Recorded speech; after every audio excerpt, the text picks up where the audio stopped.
Bismillahirrahmanirrahim. Assalamualaikum warahmatullahi wabarakatuh.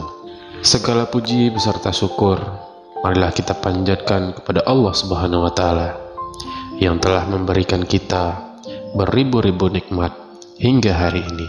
Mudah-mudahan kita semua yang sedang menonton video ini selalu diberikan kesehatan, murah rezeki, dan umur yang panjang oleh Allah Subhanahu wa Ta'ala.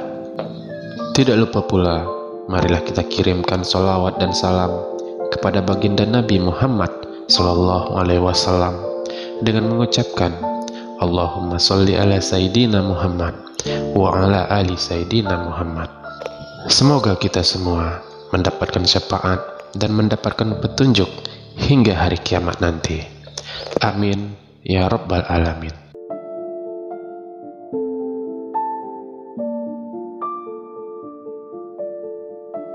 Sahabat beriman yang budiman, salah satu pembahasan yang sangat menarik dalam eskatologi Islam ialah akan munculnya sosok Dajjal. Pasalnya, kemunculan makhluk ini ialah sebagai pertanda akhir zaman. Dalam beberapa hadis Nabi Muhammad SAW disebutkan, munculnya Dajjal ini merupakan salah satu tanda kiamat.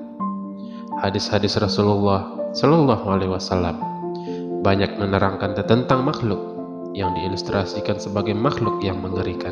Tujuan Dajjal di muka bumi ini ingin menyesatkan manusia sesuai dengan namanya yang berasal dari bahasa Arab Dajjala, yang artinya menutupi kebenaran ajaran agama Islam.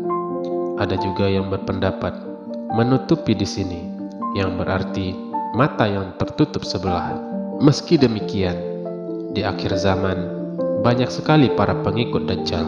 Hal ini tak terlepas dari keahlian Dajjal yang menakjubkan, seperti membangkitkan orang mati, menurunkan hujan, dan banyak lagi yang lainnya. Layaknya seorang penyihir, kekaguman akan sosok Dajjal ini akan tidak sedikit manusia yang dengan sukarela menjadi pengikutnya.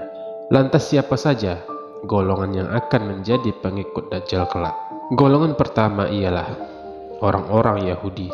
Terkait dengan hal ini, Rasulullah Shallallahu Alaihi Wasallam bersabda bahwa kelak Dajjal akan diikuti oleh 70.000 orang Yahudi dari Asbahan, sekarang masuk wilayah Iran, yang memakai baju tebal berjahit.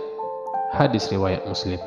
Hadis ini bukan menunjukkan pembatasan jumlah, namun terkait betapa banyaknya pengikut Dajjal kala itu. Jika di Asbahan saja pengikutnya sebanyak itu, apalagi di wilayah-wilayah lainnya.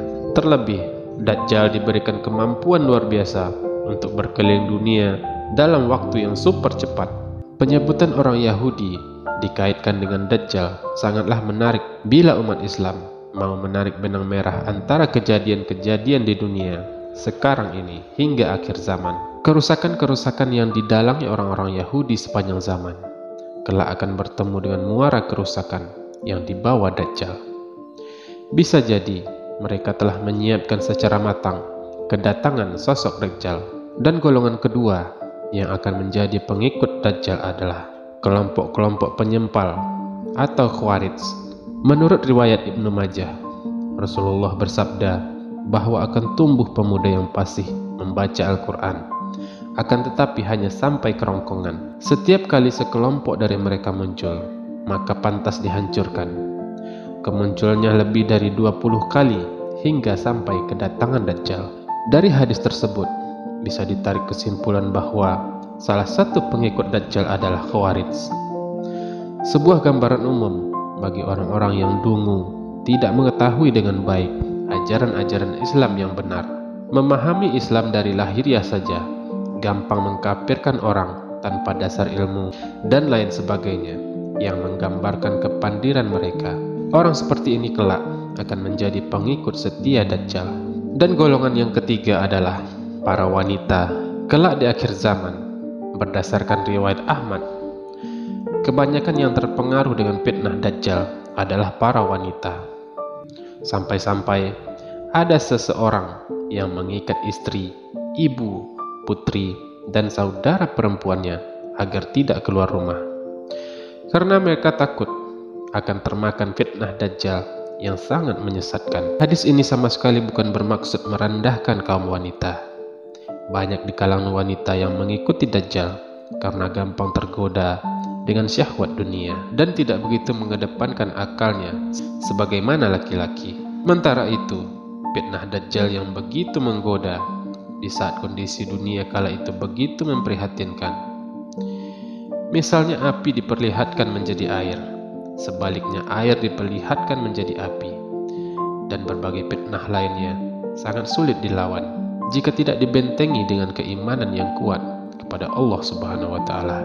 Selanjutnya, yang keempat, golongan yang akan menjadi pengikut setia Dajjal adalah manusia yang suka mengikuti hawa nafsunya. Pengikut Dajjal yang lainnya adalah mereka yang tahu bahwa Dajjal itu dusta, namun mereka tak kuat bersabar menahan fitnahnya.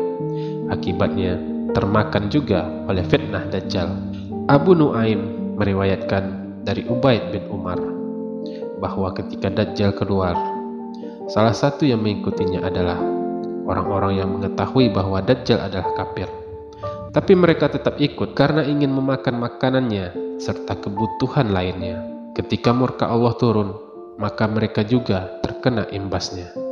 Dan golongan yang kelima adalah orang-orang yang menjadi pelaku seks menyimpang. Pelaku seks menyimpang ini telah menjauh dari norma agama yang berlaku. Perkara ini sudah ditentang keras dalam ajaran agama Islam. Bahkan dari Abdullah bin Muhammad bin Aqil dan mendengar Jabir radhiyallahu berkata bahwa Rasulullah Shallallahu alaihi wasallam bersabda, "Sesungguhnya perkara yang paling aku takuti pada umatku adalah munculnya perilaku kaum Lut." Hadis riwayat Tirmizi. Selanjutnya golongan keenam yang menjadi pengikut Dajjal adalah orang yang suka berbohong atau pendusta. Allah mengutuk orang yang banyak berbohong. Terkutuklah orang-orang yang banyak berdusta. Quran Az-Zariyat ayat 10. Siksa yang pedih di neraka disediakan bagi para pendusta.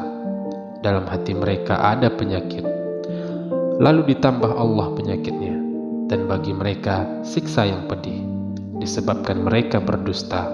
Al-Baqarah ayat 10. Jika sering berdusta, maka itu akan menyeretnya ke neraka. Hendaklah kamu selalu benar, sesungguhnya kebenaran membawa kepada kebajikan, dan kebajikan membawa ke surga. Selama seorang benar dan selalu memilih kebenaran, dia tercatat di sisi Allah seorang yang benar atau jujur. Hati-hatilah terhadap dusta. Sesungguhnya dusta membawa kepada kejahatan, dan kejahatan membawa kepada neraka. Selama seorang dusta dan selalu memilih dusta, dia dicatat di sisi Allah sebagai seorang pendusta atau pembohong. Hadis riwayat Bukhari. Dusta adalah satu ciri orang munafik. Nabi Muhammad SAW bersabda, tanda-tanda orang munafik ada 3, yaitu bila berbicara dia dusta, bila berjanji tidak ditepati, dan bila diamanahi dia berkhianat. Hadis riwayat Muslim. Berdusta bukanlah sifat seorang mukmin. Seorang mukmin mempunyai tabiat atas segala sifat aib kecuali khianat dan dusta. Dan golongan ketujuh yang akan menjadi pengikut setia Dajjal kelak adalah setan, jin, dan tukang sihir. Dalam hadis disebutkan sabda Nabi Muhammad SAW bahwa di laut ada setan-setan yang dipenjara oleh Nabi Sulaiman radhiyallahu anhu, yang kelak akan keluar membacakan sesuatu kepada manusia. Hadis riwayat Muslim. Kemungkinan keluarnya setan-setan ini adalah menjelang atau saat Dajjal muncul.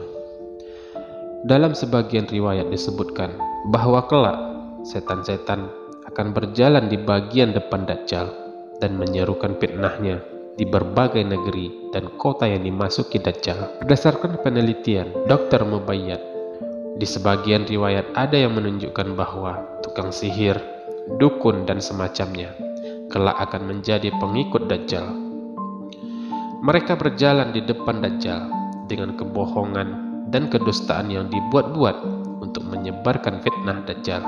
Dari ketujuh golongan pengikut Dajjal, setidaknya umat Islam bisa waspada sejak dari sekarang dan tidak latah terhadap orang-orang Yahudi yang konon sekarang menguasai dunia. Tidak ikut-ikutan dengan sekte menyimpang seperti Khawarij dan semacamnya.